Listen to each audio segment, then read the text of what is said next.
വൈകിട്ട് ചേട്ടൻ വരുമ്പോൾ മീൻ കൊണ്ടുവരാമെന്ന് പറഞ്ഞു. അപ്പോൾ അതിലേക്ക് വേണ്ടിയിട്ടുള്ള ഗ്രേവി അങ്ങ് തയ്യാറാക്കി വെച്ചാൽ പിന്നെ മീൻ കൊണ്ടുവന്ന് കഴിഞ്ഞാൽ എളുപ്പമായല്ലോ. അപ്പോൾ അതിനുള്ള ഗ്രേവി തയ്യാറാക്കി വെക്കുകയാണ് കേട്ടോ. ആദ്യം ഒരു പാൻ വെച്ചിട്ട് അതിലേക്ക് ഞാൻ ഓയിൽ ഒഴിച്ച് കൊടുക്കുന്നുണ്ട്. പിന്നെ കടുകിട്ട് പൊട്ടിച്ച് അതിലേക്ക് വെളുത്തുള്ളിയൊക്കെ ഞാൻ അതിൻ്റെ ഇടയ്ക്ക് റെഡിയാക്കിയായിരുന്നു കേട്ടോ. തൊലിയൊക്കെ കളഞ്ഞ് വെച്ചു. കറിവേപ്പിലയും ഇഞ്ചിയും വെളുത്തുള്ളിയും കൂടി ഇട്ട് ഞാനൊന്ന് മൂപ്പിച്ചെടുക്കുന്നുണ്ട്. പിന്നെ കാശ്മീരി ചില്ലിയാണ് ചേർക്കുന്നത്. കാശ്മീരി ചില്ലി ചേർത്താൽ നല്ല കളറിലിരുന്നോളുമല്ലോ.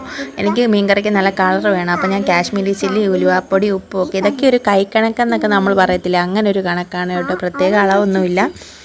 പിന്നെ മഞ്ഞൾപ്പൊടി ഇട്ട് കൊടുക്കുന്നുണ്ട്. മസാലപ്പൊടികളുടെയൊക്കെ പച്ചമണം മാറിയതിന് ശേഷം ഞാൻ പുളിവെള്ളമാണ് ഒഴിച്ചു കൊടുക്കുന്നത്. നല്ല അടിപൊളി പുളിയാണ് കേട്ടോ. ഒരു കഷ്ണം ഇട്ടാൽ മതി, നല്ല പുളിയായിരിക്കും. ഞാനൊരു 2 കഷ്ണം ഇടുന്നുണ്ട്. അതാകുമ്പോൾ നല്ല എരിവും പുളിയൊക്കെ ആകുമ്പോൾ നല്ല ടേസ്റ്റ് ആയിരിക്കും. ഇത് വൈകിട്ട് വെച്ചിട്ട് രാവിലെ ഈ മീൻകറി കൂട്ടണം. അപ്പോഴാണ് ഇതിൻ്റെ ആ ഒരു ടേസ്റ്റ് നമുക്ക് എടുത്തറിയുന്നത് കേട്ടോ. എന്നിട്ട് ഇച്ചിരി കപ്പയുടെയൊക്കെ കൂടെ പിടിക്കുകയാണെങ്കിൽ നല്ല അടിപൊളിയാണ് കേട്ടോ.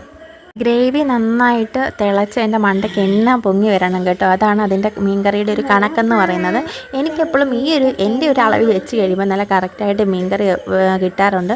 ഞാൻ ആദ്യമായിട്ടൊക്കെ ഈ കുക്കിങ്ങൊക്കെ അറിയുന്നതിന് മുമ്പ് മീൻകറി വെക്കുന്ന സമയത്ത് മീൻകറിക്കകത്തൊരു കപ്പൽ ഒടിക്കായിരുന്നു കേട്ടോ. കാരണം അതുപോലെ വെള്ളപ്പോലെ ഇടയ്ക്ക് നല്ല തിക്കായിട്ടുള്ള ഗ്രേവി കിട്ടത്തില്ലായിരുന്നു. അങ്ങനെ ആ മീൻ ഗ്രേവിയൊക്കെ അടിപൊളിയായിട്ട് തിളയ്ക്കുന്നുണ്ട്. ഇനി മണ്ടയ്ക്ക് എണ്ണ തെളിഞ്ഞ് വരണം. അതാണ് പാകം എന്ന് പറയുന്നത്. അപ്പോഴത്തേനും ചേട്ടൻ മീൻ കൊണ്ടുവന്നായിരുന്നു. കേരമീനായിരുന്നു കൊണ്ടുവന്നത്. അത് ഞാൻ പറഞ്ഞില്ലേ, ഞാൻ അല്ലെങ്കിൽ ഒരു കണക്കുണ്ട് എനിക്ക്. ആ കണക്കനുസരിച്ചാണ് ഞാൻ ഗ്രേവി ഉണ്ടാക്കുന്നത്. പിന്നെ ചേട്ടൻ വന്നപ്പോൾ സാധനങ്ങളൊക്കെ കൊണ്ടുവന്നു. നമ്മുടെ തീർന്ന സാധനങ്ങളൊക്കെ ഉണ്ടായിരുന്നു, അതൊക്കെ കൊണ്ടുവന്നിട്ടുണ്ട്. അപ്പോഴത്തേനും അച്ഛൻ വന്നപ്പോഴത്തേനും നീലിക്കുട്ടൻ വെളിയിലോട്ട് ഇറങ്ങിയിട്ടുണ്ട്. അവർക്കുള്ള സാധനത്തിന് വേണ്ടിയാണ് കേട്ടോ ഈ പുറകെ പോകുന്നത്. പുതിനയിലയും ക്യാരറ്റും നാരങ്ങയും ഇഞ്ചിയും, പിന്നെ ഇത് നമ്മുടെ പഴയ ടൈഗറിൻ്റെ ബിസ്ക്കറ്റില്ലേ, ആ ബിസ്ക്കറ്റും ഇത് കുഞ്ഞിനാണ് കേട്ടോ. പിന്നെ എണ്ണ കൊണ്ടുവന്നു. പിന്നെ നാളത്തേനുള്ള റവ കൊണ്ടുവന്നു.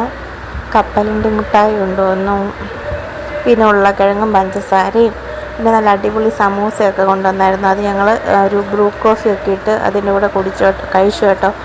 പിന്നെ ഞാൻ മീൻ പറക്കിയിടാൻ പോവുകയാണ് നമ്മുടെ ഗ്രേവിക്കകത്തോടെ. കണ്ടോ, നല്ല അടിപൊളി ഗ്രേവിയാണ് കേട്ടോ.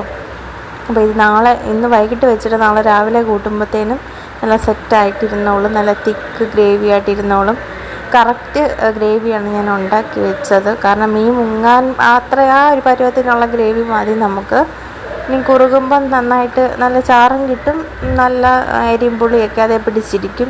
അങ്ങനെ അവസാനം നമ്മുടെ മീൻകറി റെഡി ആയിട്ടുണ്ട്. ഇനി ദോശ ചുടാൻ പോകണം. ഇന്ന് അത്താഴത്തിന് ദോശയും സാമ്പാറും മീൻകറിയും ചമ്മന്തിക്കറിയും എല്ലാം കൂടാണ് കേട്ടോ. സാലഡും ഉണ്ട്. അപ്പോൾ ഇത്രയേ ഉള്ളൂ ഇന്നത്തെ ഒരു കുഞ്ഞു വീഡിയോ.